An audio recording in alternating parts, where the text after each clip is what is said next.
की पहली फुहारें जंगल में दस्तक दे चुकी थीं। हर कोई अपने घोंसले को मजबूत करने में लगा था, लेकिन एक पेड़ के कोने में एक टूटी सी डाल पर बैठी थी हमारी रानो चिड़िया। फटे पुराने तिनकों से बना उसका छोटा सा घोंसला उसके 2 बच्चों गुड़िया और कुकू के लिए जैसे जंग से कम नहीं था। बेटा, थोड़ा साइड में बैठो, देखो ना, इस तरफ से पानी टपक रहा है, पूरा घोंसला भीग गया है। मम्मी की गोद में आ जाओ, मैं भीग जाऊंगी, मगर तुम्हें भीगने नहीं दूंगी। माँ, बहुत ठंड लग रही है, हवा भी अंदर आ रही है, पैर सुन्न हो रहे हैं और पेट में भी बहुत जोर से दर्द हो रहा है। जब बारिश रुक जाएगी ना माँ, तब हम खाना खाएंगे। माँ, आज कुछ खाने को मिलेगा? माँ, क्या आज भी भूखे ही सोना पड़ेगा? कल भी भूखे सोए थे। मुझे तो अब सपनों में भी खाना ही दिखता है, गरम गरम दाल भात और थोड़ी सी चटनी। माँ, तुम हमेशा कहती हो सब्र करो बेटा, लेकिन माँ, ये सब्र कब खत्म होगा? मेरे लालो, माफ कर दो माँ को, न कुछ ला सकी न तुम्हें बचा सकी इस ठंडी बारिश से। लेकिन देखना बेटा, जब ये बारिश थमेगी ना, माँ तुम्हारे लिए मिट्टी का ऐसा घर बनाएगी जिसमें न पानी घुसेगा न ठंडी हवा, और उसमें हर दिन तुम्हारी पसंद का खाना बनेगा। मगर आज माँ के पास सिर्फ अपनी ममता है, इसी से तुम्हें ढक लेती हूँ।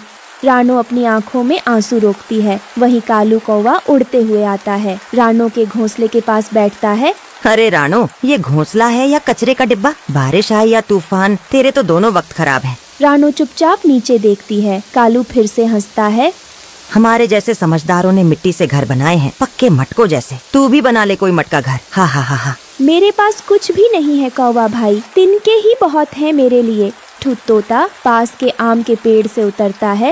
रानो बहन, तुम मेहनती हो। एक सुझाव है, नदी के किनारे बहुत सारे टूटे मटके पड़े हैं। अगर तुम मेहनत करो तो उनसे एक मटका घर बना सकती हो। लेकिन मिट्ठू भैया, मैं अकेली हूँ, बच्चों को छोड़कर जाऊँ कैसे? मैं देखभाल करूँगा, जाओ, तुम्हारे लिए यही मौका है। बारिश तेज होने से पहले घर बनाना जरूरी है। रानो चुपचाप उड़ती है, नदी किनारे जाती है, टूटे मटकों के टुकड़े उठाती है, धीरे धीरे मटका घर बनाती है। कई दिनों तक बिना खाए पिए भीगती कांपती रानो चिड़िया ने मेहनत की। हर मटका, हर टुकड़ा उसने प्यार और ममता से जोड़ा। आखिरकार उसका मटका घर तैयार हो गया, छोटा मगर मजबूत। फिर एक रोज तेज हवाएं चलती हैं, मूसलाधार बारिश शुरू होती है। कालू कौवा अपने पेड़ पर बैठा था। अरे नहीं, ये क्या हो गया? मेरा घोंसला, अरे कोई रोके इस तूफान को। ओह हवा रानी, जरा रहम कर, मेरा घोंसला उड़ गया। अरे मेरा कंबल, मेरी रोटी का टुकड़ा सब पानी में बह गया। वो इधर उधर भागता है, पूरी तरह भीग जाता है और एक पेड़ पर उतरता है। हाय रे किस्मत, मैंने दूसरों के घरों पर हंसी उड़ाई और खुद का ही घर हंसी बन गया। ये कौन सा मजाक है ऊपर वाले का? अभी तो मैं सबके सामने डींगे हाँक रहा था। मेरा घोंसला सबसे मजबूत है। अब देखो, तिनका तिनका उड़ रहा है हवा में, जैसे मेरी इज्जत उड़ रही हो। फिर अचानक एक तेज हवा का झोंका आता है और कालू सीधे कीचड़ में गिरता है। हे भगवान, अब कहाँ जाऊँ? कौन देगा मुझे पनाह? सबने मुझसे मुंह मोड़ लिया होगा। रानो चिड़िया, उसी से माफी मांगनी होगी, लेकिन क्या वो माफ करेगी मुझे? बारिश जोरों से हो रही थी, बिजली कड़कती है, मिट्टी के मटके जैसा छोटा सा घर दिखता है। रानो चिड़िया और उसके दोनों बच्चे अंदर सिकुड़ कर बैठे थे। तभी दरवाजे पर धीरे धीरे खटखटाहट होती है। रानो सतर्क होकर बच्चों को पीछे करते हुए बोलती है, कौन है इस तूफान में? रानो चिड़िया, मैं कालू हूँ, कालू कौवा। कालू, तुम इस हालत में? तुम्हारा घोंसला? कालू बाहर से कांपते हुए, बारिश में भीगते हुए बोलता है।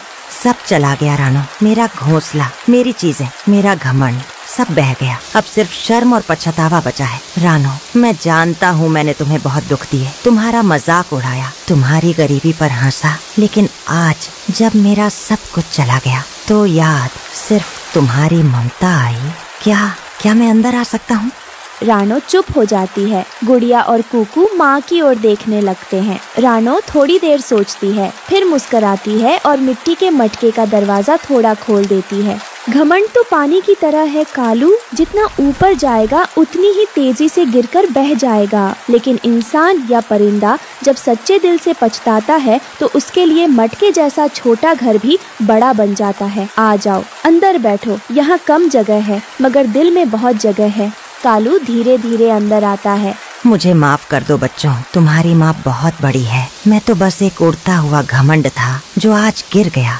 देखो बेटा, बारिश सबके लिए एक जैसी है, बस कोई उसमें भीगता है और कोई किसी को छाता बना लेता है। आज हम तीनों एक छत के नीचे हैं, शायद यही असली घर होता है। उस रात रानो चिड़िया ने ये साबित कर दिया कि गरीबी कमजोरी नहीं होती और ममता से बड़ा कोई दरवाजा नहीं होता। मटका घर ने रानो को छत नहीं दी बल्कि सम्मान और पहचान दी।